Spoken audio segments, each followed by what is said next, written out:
Deise Pascoal, eu sou dentista e também sou terapeuta neural. E a gente veio aqui hoje para conversar um pouquinho sobre isso e dizer para vocês, primeiro, poder definir o que é um terapeuta. Um terapeuta é alguém que sabe ouvir o outro, que está presente na vida do outro. E hoje, na nossa civilização, a gente não tem muito tempo para o diálogo, não tem muito tempo para essa escuta, mas ela é simplesmente indispensável em qualquer modalidade de terapia, especialmente em terapia neural. A terapia neural, ela tem uma ferramenta, eu estou dizendo isso ferramenta mesmo, entre aspas, que se chama procaína. A procaína, ela é um anestésico que a gente usa de forma diluída para provocar não um efeito anestésico, mas para provocar um impulso na rede neural, especialmente no que diz respeito ao sistema nervoso autônomo. O sistema nervoso autônomo, ele é um sistema que ele permeia todo o nosso organismo, desde das regulações micro até as macro-regulações. O sistema nervoso autônomo, além dele fazer toda a regulação orgânica, toda a regulação do nosso nível físico de existência, ele é a ponte do que é palpável para o impalpável, do que é visível para o invisível. Ele serve como um mediador, como uma ponte que se estabelece entre as fronteiras da fisicalidade. E a pergunta é assim, como é que a gente muda em terapia neural o rumo desse sistema que está meio que enganado, meio que perdido, meio que engessado? A procaína vai fazer esse trabalho. A procaína é ministrada no nosso corpo basicamente por duas vias. Uma via é a via de injetável e a outra via é uma via inalatória. A gente sabe então que ele age a nível físico, a nível emocional e a nível mental. E o mais importante de tudo é saber de onde esse paciente está falando. Porque a história de vida do paciente é uma história bastante importante. Só que ela não é sempre factível. É importante que a gente, como terapeuta, tenha uma visão mais profunda, mais ampla daquilo que o paciente está relatando para a gente. Porque muitas vezes ele está falando de um lugar de total inconsciência, de total defesa, de total dissintonia daquilo que ele sempre experimentou na vida. O que eu quero dizer? Talvez em momentos muito remotos da existência dele, nesse momento, nessa experiência física, ele tenha sido tão transgredido, tão maltratado, tão pouco ouvido, que a fala dele não é uma fala muito clara. Então, a gente precisa ouvir aquela fala que não está sendo dita, que não está sendo, transpassada para a gente. Né? Uma outra coisa muitíssimo importante é o próprio terapeuta ele poder se trabalhar. Não existe terapeuta que não se trabalha. Por quê? Porque existe uma tendência que é humana, que é de todos nós, que é de misturar o nosso material psicológico com o material psicológico da pessoa. Isso é chamado de transferência e de contratransferência. Então é muito importante que cada um tenha bastante clareza do seu processo. E de onde a gente vai ouvir essa pessoa? O trabalho terapêutico, ele não é um trabalho investigativo. O trabalho terapêutico é um trabalho onde um coração se conecta com outro coração e a partir disso a gente forma uma unidade com essa pessoa. A gente precisa estar muito integrado com a gente mesmo para saber se, quando a gente aceita uma pessoa como paciente, se existe espaço na nossa vida física, na nossa cronologia, no nosso dia a dia, para que essa pessoa passe a pertencer à nossa vida também. Se a gente achar que não cabe mais ninguém, que a gente não dá conta, é melhor não começar. Porque o paciente, o trabalho com o paciente, ele não se restringe a uma consulta. O trabalho com o paciente, ele transpassa, ele vai além dos encontros em consultório. No momento que você estabelece uma rede com esse novo ser, você é responsável pelo processo dele. Você está extremamente integrado e com uma total responsabilidade de pertencer à vida dessa pessoa a partir daquele momento. Então não é mensagenzinha de WhatsApp, não é as mensagens do final do dia, não é um meme, não é nada disso. É coração com coração e fazendo uma unidade que tenha sentido para a existência dele e principalmente que faça sentido para a nossa existência. Hoje eu acho que não é novidade para ninguém que a maior crise que está instalada no planeta é uma crise do sentido, onde a gente está totalmente desvinculado, totalmente amortecido, adormecido para as nossas emoções. Nós nos tornamos seres extremamente mentais, onde eu faço um certo planejamento em relação a uma técnica, eu valido essa técnica, eu valido a ferramenta, mas eu me esqueço que tudo isso veio da mente humana. Não existe nenhum processo de cura fora da gente. Todo o nosso processo de cura, ele precisa ser norteado por aquilo que a gente construiu dentro da gente. Parte de um pessoal, onde a gente imagina que nós como terapeutas a gente se trabalha, ele vai para um nível interpessoal, onde eu já me acho capaz de, junto com o meu processo, eu conseguir ajudar no processo do outro, e nessa ajuda fazer com que haja um resultado ou uma referência na vida dessa pessoa. Então, dentro especificamente da terapia neural, a gente tem esse anestésico, que é a procaína, que é o facilitador do processo. Ele não faz o processo. O que ele faz, na verdade, é acender uma parte nossa que ficou por muito, muito tempo adormecida. Porque a gente acostuma a viver nesse planeta nas partes. A gente não consegue, às vezes, expressar o ser inteiro. E a terapia neural, ela fala de uma coisa muito legal, que é chamado campos de interferência. O que são campos de interferência no meu entendimento? É exatamente esse material que ficou congelado, adormecido, reprimido, distorcido, e que num certo momento, por estar dessa forma, numa frequência que não é compatível com a cura e nem com a evolução daquilo que se imaginou por um ser humano, ele começa a dar sinais de adoecimento, sinais de patologia à distância. E uma pergunta importante é assim, como que a gente recebe uma patologia física para curar e como é que a gente referencia isso para que o paciente ele também seja autor da própria experiência de cura? A gente precisa perguntar para essa pessoa quando aquela patologia começou, por exemplo, quando a minha dor de joelho começou, o que estava acontecendo na minha vida naquele primeiro momento? Como que eu me sentia naquele primeiro momento? Como que eu me relacionava com as pessoas, com o universo, com o meu trabalho naquele momento? Porque a gente precisa, não sei se vocês estão percebendo o que eu estou dizendo, mas eu vou tentar ser mais clara. A gente precisa partir de um nível muito estruturado da existência, que é o nível da fisicalidade, e ir para um nível mais sutil, da onde toda a criação emana. É preciso sair disso e ir para esse lugar para conseguir referenciar aonde que esse ser ficou retraído, congelado, adormecido ou esquecido. E, claro, aqui a gente pode falar que as relações parentais, as relações de primeira infância, elas vão falar muito sobre isso. Muito sobre isso. Porque muitas vezes o processo de cura não é um processo agradável. Não é um processo que não tenha mais dor. Ninguém está imaginando aqui que a gente vai ministrar procaína para fechar a ferida, para poder acalmar a dor e outra parte do ser. O que foi feito? Não é? Eu tenho visto muito disso hoje em dia. Assim, a pessoa vai dar o socorro na fisicalidade. O terapeuta acha que está fazendo alguma coisa, mas ele não está fazendo nada. Ele está sendo movido pelo próprio orgulho de achar que faz. E aí ele pega esse ser sem mais ferida, sem mais dor, sem mais patologia, e aprofunda o estado patológico dele, a desconexão dele com ele mesmo.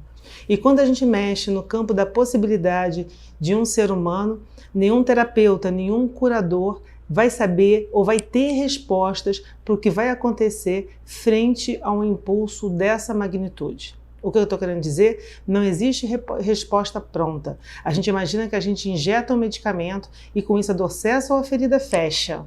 Mas as outras feridas, as outras necessidades, elas precisam correr em paralelo com isso. E aí que está a arte, na minha opinião, a verdadeira arte de curar, a verdadeira arte de ser um terapeuta. Porque injetar procaína é muito legal, tem muitos benefícios, ela é um potente analgésico, um potente anti-inflamatório, um potente restaurador do corpo físico. Mas a gente precisa lembrar que esse corpo físico ele está sendo vislumbrado numa parte da existência. E a gente está pensando aqui em tratar esse paciente não para ter respostas nem significados para essa existência. A gente está pensando aqui em tratar esse paciente para a eternidade, para o infinito. Que ele carregue esse impulso energético com ele para que ele possa seguir o seu caminho evolutivo e fazer esse caminho evolutivo de uma forma menos sofrida, menos desgastante, menos traumatizante.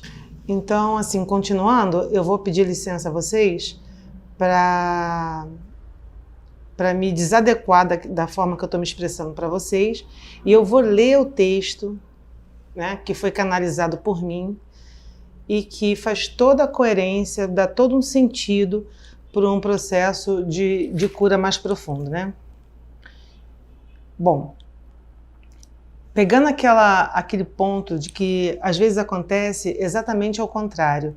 O resultado do atendimento é ótimo, mas ao reencontrar esse paciente na vida, que é onde a gente se expressa, onde a gente realmente é avaliado por nós e pelos outros, a gente vê que esse paciente está totalmente desintegrado, totalmente sem sentido.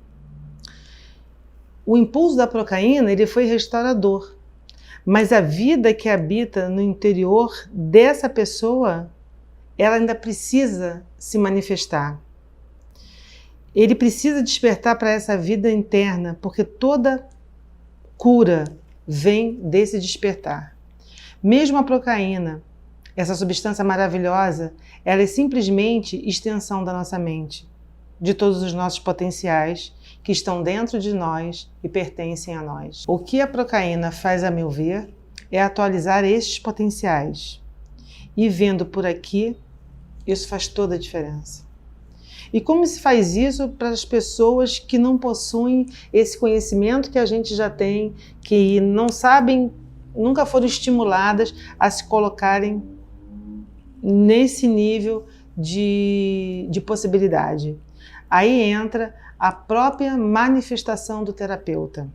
Porque o observador e o observado, elas não são entidades separadas, são entidades que precisam se encontrar, são entidades que precisam participar de uma situação esférica, de uma situação onde um e o outro pertencem ao mesmo universo. Insisto bastante nesse ponto, exatamente para que o nosso orgulho de pensar que estamos fazendo algo seja deixado de lado. Não fazemos nada além de transmitir o impulso via procaína, que é um impulso dito inespecífico. Inespecífico no sentido de que eu dou um impulso nesse sistema, que a princípio referenciando o físico com as injeções, mas vocês sabem que qualquer impulso dessa qualidade, ele reverbera em todos os níveis. E assim, reverberando em todos os níveis, nenhum de nós vai ter alguma possibilidade de controle do que está por vir. Porque, repetindo, cada paciente é um universo, cada paciente é uma quantidade infinita de possibilidades. E às vezes, por uma questão de não sabermos muito em uma técnica e achando que aquilo é muito sofisticado, a gente esquece a própria humanidade da pessoa. E falando sobre essa humanidade, eu vou dar só uma paradinha aqui da parte que não foi canalizada. porque a gente pode ter muitos objetos de transcendência, a gente pode ter uma mente muito expandida, pode tudo, mas a gente não pode se esquecer de que somos humanos e que a única condição que realmente pode acontecer, não como impedimento, mas como condicionamento, é o fato de sermos humanos naquele momento, naquela existência. É muito importante que em terapia neural a gente acompanhe a regressão do sintoma físico, mas é muito importante a gente olhar, ouvir, observar se os outros níveis dessa existência, os mais sutis, o emocional, o mental e até o espiritual, se tudo isso está indo junto, porque muitas vezes, e é muito comum, que níveis mais elaborados de consciência não estejam se manifestando. Existe uma palavra muito importante em qualquer modalidade terapêutica, que é perguntar ao paciente como ele se sente. E nós vamos ver que o nosso socorro, o nosso auxílio, às vezes ele precisa de ir simplesmente para níveis mais profundos dele mesmo. Mas para que isso ocorra, a gente precisa perguntar para a gente mesmo como terapeuta: quem sou eu? O que eu vim fazer aqui? E o que eu pretendo com isso? Compreende? Se for somente a nível de sintoma, parabéns. A procaína se presta muito bem à função de atenuar qualquer mal físico. Se for para que a gente possa trabalhar essa pessoa de maneira integral, é muito importante que a gente possa então fazer todo um trabalho em cima de nós mesmos. Um trabalho que dura 24 horas por dia, 365 dias por ano, 360 graus. Ou seja, ele é um trabalho itinerante, ele é para toda a vida. Como ferramenta de trabalho, como arsenal terapêutico, a procaína ajuda muito, muito, muito. Cumpre um papel bioquímico que veio cumprir. Porém, sempre a gente precisa fazer com que esse trabalho seja norteado por consciência. Todos nós temos várias referências externas. A gente se preocupa com o último livro que foi lido, o último vídeo, que foi veiculado, alguma coisa que alguém nos contou. Mas é muito importante que cada um de nós possa ler o próprio livro, possa olhar para dentro, para a partir desse lugar servir de ponte para essa pessoa que a gente imagina poder tratar. Nesse planeta, o termômetro para quem a gente é sempre o outro. O outro que vai contar para a gente como é que a gente está, como é que a gente está se saindo, se a gente está bacana, se a gente não está bacana, se a gente é honesto, se a gente é desonesto, se a gente é feliz, se a gente é infeliz, né? E ela é um agente de transformação social porque ela é extremamente democrática. Qualquer ser humano, qualquer ser do reino animal que recebe um impulso a partir da procaína, ele começa a reler a própria história, ele começa a ressignificar, não é a história de vida, é a história de existência. A história de vida é um fragmento que está imposto na história da existência. É uma visão um pouquinho mais além, né? Um pouquinho mais ampla. Então, eu queria colocar para vocês mais uma vez que esse processo, eu não sei se está ficando muito claro o que eu estou querendo dizer, é que o processo que é induzido pela procaína no sentido de impulso é um impulso no sentido evolutivo e que nem sempre ele é muito confortável. Nem sempre ele é muito confortável.